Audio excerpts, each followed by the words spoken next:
അല്ല 10 മണിക്കൂർ 59 minute 54 second അപ്പുറം രാജ്യാധികാരം ആർക്ക് എന്നറിയാൻ പോകുന്ന മിനിറ്റുകൾക്ക് തുടക്കമാണ്. നാളെ രാവിലെ 8 മണിക്ക് വോട്ടെണ്ണൽ തുടങ്ങാൻ പോകുന്നു. 8:15 കൂടി ആദ്യം പല സൂചന. നേരത്തെ ഒക്കെ പറയുന്ന പോലെ കൃത്യമായി പ്രേക്ഷകരിലേക്ക് അപ്പോൾ തന്നെ ആദ്യം തന്നെ എത്തിക്കാൻ നമ്മൾ പൂർണ്ണ സജ്ജമാണ്. പ്രേക്ഷകർക്ക് പിന്നെയും അറിയാം. എങ്കിൽ കൂടി ഒരിക്കൽ കൂടി പ്രിയപ്പെട്ടവർ ഓർപ്പിക്കുന്നു. നമ്മളിപ്പോൾ നോക്കുന്നു 20-ൽ എത്ര എന്ന് കേരളത്തിലെ 20 ലോക്സഭാ മണ്ഡലങ്ങളുടെ അവസാനവട്ട കണക്കുകൂട്ടലുകൾ.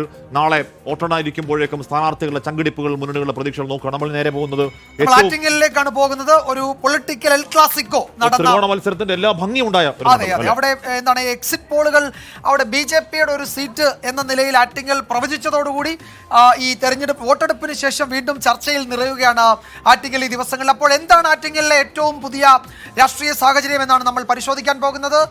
സലീം മാലിക്കാണ് ആറ്റിങ്ങലിൽ നിന്ന് ചേരുന്നത്. സലീം, എന്താണ് അവിടെ മുരളീധരൻ BJP സംസ്ഥാന കമ്മിറ്റിയിൽ കൊടുത്ത കണക്ക് 3,42,000 എന്നൊരു BJP നേതാവ് കഴിഞ്ഞ ദിവസം പറഞ്ഞിരുന്നു. അപ്പോൾ 3,40,000-ൽ പരം വോട്ട് അവിടെ BJP നേടുമെന്ന് മുരളീധരൻ പറഞ്ഞു എന്നാണ് അവിടുത്തെ BJP സംസ്ഥാന നേതൃയോഗത്തിലൊക്കെ പങ്കെടുത്ത ചില നേതാക്കൾ പറഞ്ഞത്. അപ്പോൾ തൊട്ടു പിന്നാലെ ചില എക്സിറ്റ് പോളുകളിൽ അവിടെ BJP ജയിക്കുമെന്ന് പറയുന്നു. അപ്പോൾ ആകെ കൺഫ്യൂഷൻ, ആശയക്കുഴപ്പം ഉണ്ടാക്കുന്ന ഒരു മണ്ഡലമാണ്.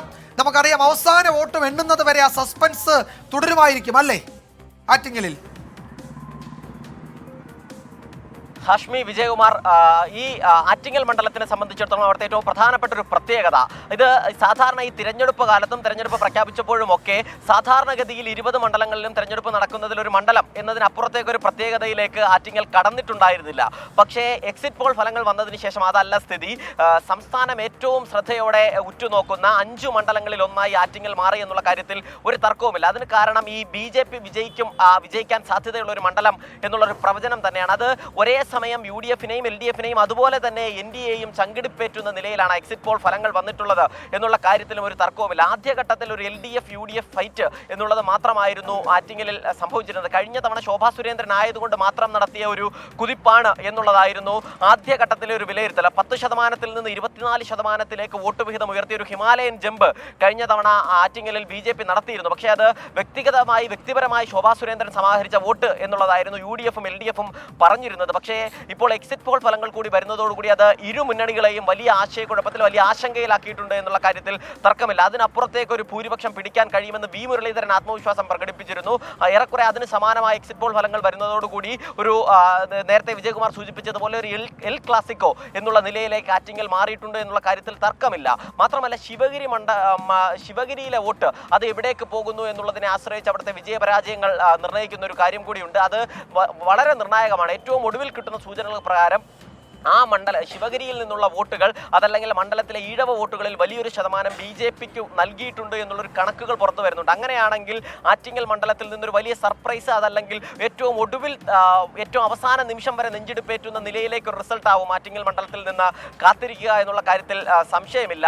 കാരണം സാധാരണഗതിയിൽ ആറ്റിങ്ങൽ മണ്ഡലത്തിൽ തിരുവനന്തപുരം, ആറ്റിങ്ങൽ എന്നീ മണ്ഡലങ്ങൾ തിരുവനന്തപുരം ജില്ലയിലുള്ളതിൽ തിരുവനന്തപുരമായിരുന്നു ഏറ്റവും അവസാന നിമിഷം വരെ സസ്പെൻസ് തന്ന ശേഷം ഫലം വരുന്ന ഒരു മണ്ഡലം. അതേസമയം ആറ്റിങ്ങൽ ഈ വോട്ടെണ്ണൽ പകുതിയാകുമ്പോഴേ സാധാരണഗതിയിൽ റിസൾട്ട് അറിയാവുന്ന ഒരു നിലയായിരുന്നു. നാളെ എന്തായാലും റിസൾട്ട് വരുമ്പോൾ ആറ്റിങ്ങലിൽ അങ്ങനെ എളുപ്പത്തിൽ റിസൾട്ട് അറിയാൻ കഴിയും എന്നുള്ളൊരു പ്രതീക്ഷയില്ല. UDF സ്ഥാനാർത്ഥി അടൂർ പ്രകാശിനെ സംബന്ധിച്ചിടത്തോളം വലിയ ആശങ്ക അവിടെയുണ്ട്. കാരണം കഴിഞ്ഞ തവണ ഒരു വലിയ തരംഗത്തിനിടയിലും ഏറ്റവും കുറഞ്ഞ ഭൂരിപക്ഷത്തിൽ UDF ജയിച്ച മണ്ഡലമാണ്. പക്ഷേ ആ ഭൂരിപക്ഷം അതിനേക്കാൾ ഇരട്ടിയാക്കി ഇത്തവണ വർദ്ധിപ്പിക്കാൻ കഴിയുമെന്നായിരുന്നു ആദ്യഘട്ടത്തിലുള്ള ആത്മവിശ്വാസമെങ്കിൽ ഏറ്റവും ഒടുവിലായപ്പോൾ ആ ആത്മവിശ്വാസം അടൂർ പ്രകാശിന് തന്നെ നഷ്ടപ്പെടുന്ന ഒരു സാഹചര്യം ഉണ്ടായിരുന്നു. അതിന്റെ കൂടി പശ്ചാത്തലത്തിൽ UDF ഒരു കനത്ത വെല്ലുവിളി അവിടെ നേരിടുന്നുണ്ട് എന്നുള്ള കാര്യത്തിൽ തർക്കമില്ല. പ്രത്യേകിച്ചും VJOയെ പോലെ മണ്ഡലത്തിൽ വലിയ പരിചയമുള്ള നിലവിലെ തിരുവനന്തപുരത്തെ ജില്ലാ സെക്രട്ടറി കൂടി അവതരിപ്പിച്ചതോടുകൂടി തന്നെ അവിടെ ഒരു കടുകട്ടി മത്സരമായി എന്നുള്ള കാര്യത്തിലും തർക്കമില്ല. അപ്പോഴും അരുവിക്കര, നെടുമങ്ങാട് എന്നീ 2 മണ്ഡലങ്ങളിൽ നിന്ന് UDF വലിയ ലീഡ് പ്രതീക്ഷിക്കുന്നുണ്ട്. കഴിഞ്ഞ തവണ ചിറയിൻകീഴ്, ഒപ്പം വർക്കല എന്നീ മണ്ഡലങ്ങളിലായിരുന്നു LDF ലീഡ് ചെയ്തത്. അതിൽ തന്നെ ആദ്യ റൗണ്ടിന് ശേഷം 2ാം റൗണ്ടിൽ ചിറയിൻകീഴിലെ ലീഡ് LDF നഷ്ടപ്പെടുന്ന ഒരു സാഹചര്യം ഉണ്ടായി. ഇത്തവണ ഈ 2ഇടത്തും LDF വലിയൊരു ഭൂരിപക്ഷം. ചുരുക്കത്തിൽ നമ്മൾ അവിടുത്തെ റിസൾട്ടിന്റെ ഒരു സൂചന എത്ര മണിക്ക് സലീമിന് നൽകാൻ കഴിയും? ഒരു 11 മണി കഴിയേണ്ടി വരും ഉറപ്പായും അല്ലേ?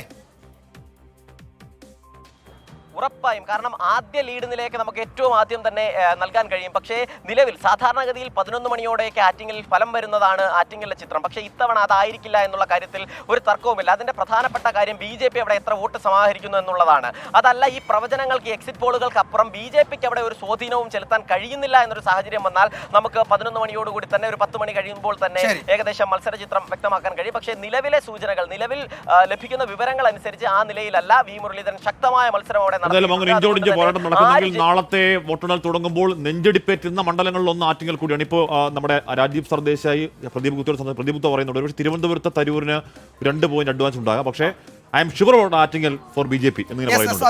അപ്പൊ എന്ത് പറഞ്ഞാൽ തിരുവനന്തപുരത്തിനേക്കാൾ കൂടുതൽ ആറ്റിങ്ങൽ പ്രദീപ് ഗുപ്തയ്ക്കും മാർക്സിസ്റ്റ് മൈൻഡിലേക്കും അത് BJP ക്കാണെന്ന് ആരും ഉറപ്പുണ്ടെങ്കിൽ അതെന്താണെന്ന് നാളെ അറിയാം. അത് ഞാൻ പറഞ്ഞത് BJPയുടെ സംസ്ഥാന കമ്മിറ്റിയിൽ വി മുരളീധരൻ കൊടുത്ത കണക്ക് 3,42,000 ആണ്. അത് അദ്ദേഹത്തിന്റെ ഷുവർ വോട്ടാണ് ബൂത്തുകളിൽ നിന്ന് വന്നതെന്നാണ് ആ കണക്ക് പറയുന്നത്.